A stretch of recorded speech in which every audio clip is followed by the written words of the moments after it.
जय श्री कृष्णा दोस्तों, राधे राधे। आज हम सभी भक्त सोमवार की व्रत कथा को श्रवण करेंगे। आप सभी भक्तजन इस कथा का श्रवण पूरी भक्ति भाव से करिएगा। बोलिए भगवान शिव शंकर की जय हो। एक बहुत धनवान साहूकार था, जिसके घर में धन आदि की किसी भी प्रकार की कमी नहीं थी। परंतु उसको एक दुख था कि उसके कोई पुत्र नहीं था। वह इसी चिंता में रात दिन दुखी रहता था। वह पुत्र की कामना के लिए प्रति सोमवार को शिव जी का व्रत करता और पूजन किया करता था तथा शाम काल में शिव मंदिर में जाकर शिव जी के श्री विग्रह के सामने दीपक जलाया करता था। उसके इस भक्ति भाव को देखकर एक समय माता पार्वती जी ने शिव जी महाराज से पूछा कि महाराज, यह साहूकार आपका अनन्य भक्त है और सदैव ही आपका व्रत और पूजन बड़ी श्रद्धा भाव से करता है। इसकी मनोकामना पूर्ण करनी ही चाहिए। शिव जी ने कहा, हे पार्वती, यह संसार कर्म क्षेत्र है।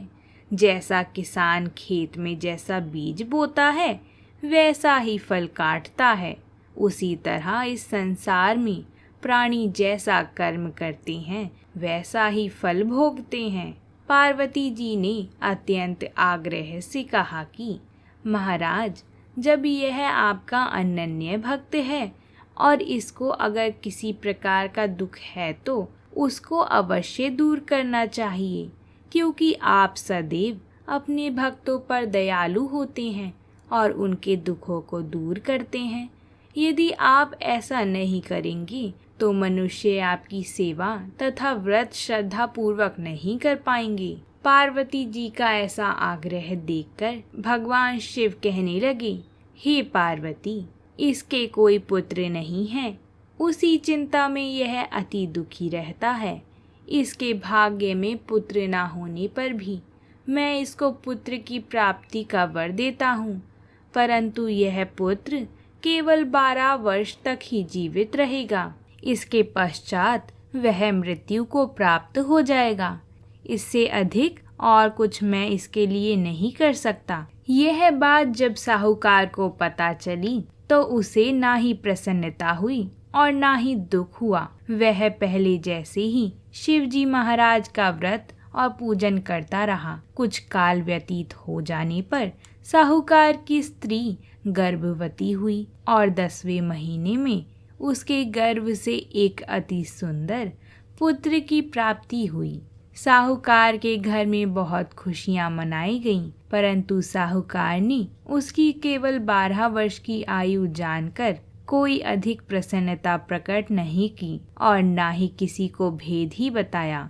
जब वह बालक 11 वर्ष का हुआ तो उस बालक की माता ने उसके पिता से विवाह आदि के लिए कहा, तो वह साहूकार कहने लगा कि अभी मैं इसका विवाह नहीं करूंगा। अपने पुत्र को भगवान की नगरी काशी में पढ़ने के लिए भेजूंगा। फिर साहूकार ने अपने साले अर्थात बालक के मामा को बुलाकर उसको बहुत सा धन देकर कहा, तुम इस बालक को काशी में पढ़ने के लिए ले जाओ और रास्ते में जिस भी स्थान पर रुको वहाँ यज्ञ कराते और ब्राह्मणों को भोजन कराते हुए जाना। वह दोनों मामा भांजी यज्ञ कराते और ब्राह्मण को भोजन कराते जा रहे थे। रास्ते में उनको एक शहर पड़ा। उस शहर में राजा की कन्या का विवाह था। दूसरे राजा का लड़का जो विवाह करने के लिए बारात लेकर आया था, वह एक आंख से काना था। उसके पिता को इस बात की बड़ी चिंता थी कि कहीं वर को देख कन्या के माता पिता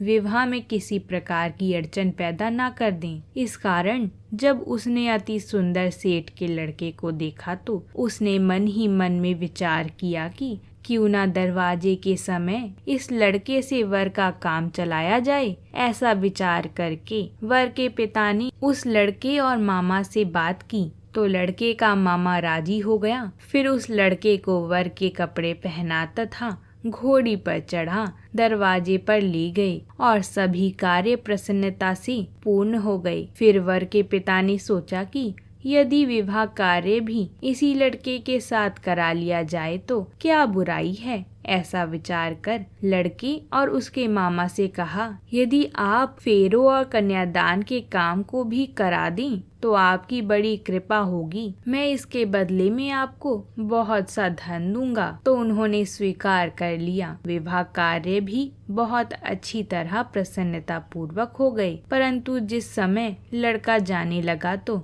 उसने राजकुमारी के चुनरी के पल्ले पर लिख दिया कि तुम्हारा विवाह तो मेरे साथ हुआ है, परंतु जिस राजकुमार के साथ तुमको भेजा जाएगा वह एक आंख से काना है। मैं काशी पढ़ने जा रहा हूँ। लड़के के जाने के पश्चात राजकुमारी ने जब अपनी चुनरी पर ऐसा लिखा हुआ पाया तो उसने राजकुमार के साथ जाने से मना कर दिया और कहा कि यह मेरा पति नहीं है, मेरा विवाह इसके साथ नहीं हुआ है, वह तो काशी जी पढ़ने गए हैं। राजकुमारी के माता पिता ने अपनी कन्या को विदा नहीं किया और बारात वापस चली गई। उधर सेठ का लड़का और उसका मामा काशी जी पहुंच गए। वहां जाकर उन्होंने यज्ञ कराया और लड़के ने विद्या प्राप्त करना प्रारंभ कर दिया। जब लड़के की आयु 12 वर्ष हुई तो उस दिन उन्होंने यज्ञ रखा था। लड़के ने अपने मामा से कहा, मामा जी आज मेरी तबीयत कुछ ठीक नहीं है। मामा ने कहा, अंदर जाकर सो जाओ। लड़का अंदर जाकर सो गया और थोड़ी देर में उसके प्राण निकल गए। जब उसके मामा ने आकर देखा तो कि वह मर गया है तो उसको बड़ा दुख हुआ और उसने सोचा कि अगर मैं अभी रोना पीटना मचा दूंगा तो यज्ञ का कार्य अधूरा रह जाएगा। अंततः उसने जल्दी से यज्ञ का कार्य समाप्त कर ब्राह्मणों के जाने के बाद रोना पीटना आरंभ कर दिया। संयोगवश उसी समय शिव जी और माता पार्वती जी उधर से जा रहे थे। जब उन्होंने जोर जोर से रोने की आवाज सुनी, हे स्वामी, कोई दुखिया रो रहा है, इसके कष्ट को दूर कीजिए। जब शिव जी और माता पार्वती ने पास जाकर देखा तो वह वही लड़का मुर्दा पड़ा हुआ था। पार्वती जी कहने लगी, हे स्वामी, यह तो उसी सेठ का लड़का है जो आपके वरदान से हुआ था। शिव जी कहने लगी, हे पार्वती, इसकी आयु इतनी ही थी सो यह भोग चुका है। तब पार्वती जी ने कहा, महाराज, इस बालक को और आयु दो नहीं तो इसके माता पिता तड़प तड़प कर मर जाएंगे। पार्वती जी के बार बार आग्रह करने पर शिव जी ने उसको जीवन वरदान दिया और शिव जी महाराज की कृपा से लड़का जीवित हो गया। भगवान शिव और माता पार्वती कैलाश चली गई। वह लड़का और मामा उसी प्रकार यज्ञ कराते तथा ब्राह्मणों को भोजन कराते अपने घर की ओर चल पड़े। रास्ते में उसी शहर में आई जहाँ उसका विवाह हुआ था। वहाँ पर आकर उन्होंने यज्ञ आरंभ करा दिया तो उस लड़के के ससुर ने उसको पहचान लिया और अपने महल में ले जाकर उसकी बड़ी खातिरदारी करी। साथ ही बहुत दास और दासियों सहित आदर पूर्वक लड़की और जमाई को विदा किया।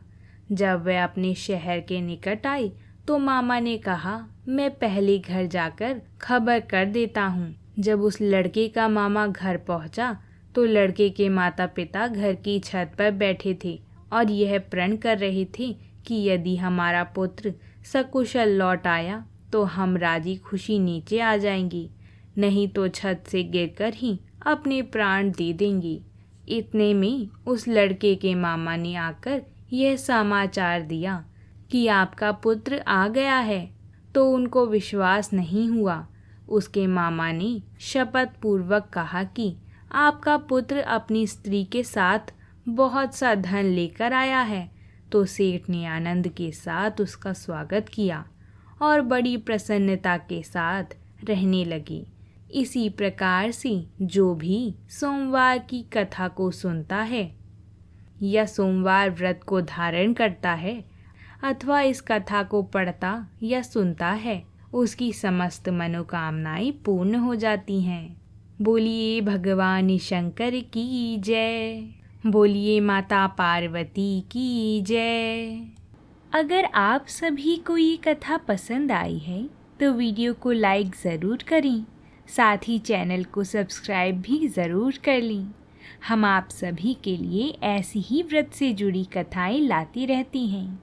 जैसा कि कल एकादशी भी है, कल हम एकादशी की व्रत कथा लेकर आएंगी। आप सभी भक्त उसका श्रवण ज़रूर करिएगा।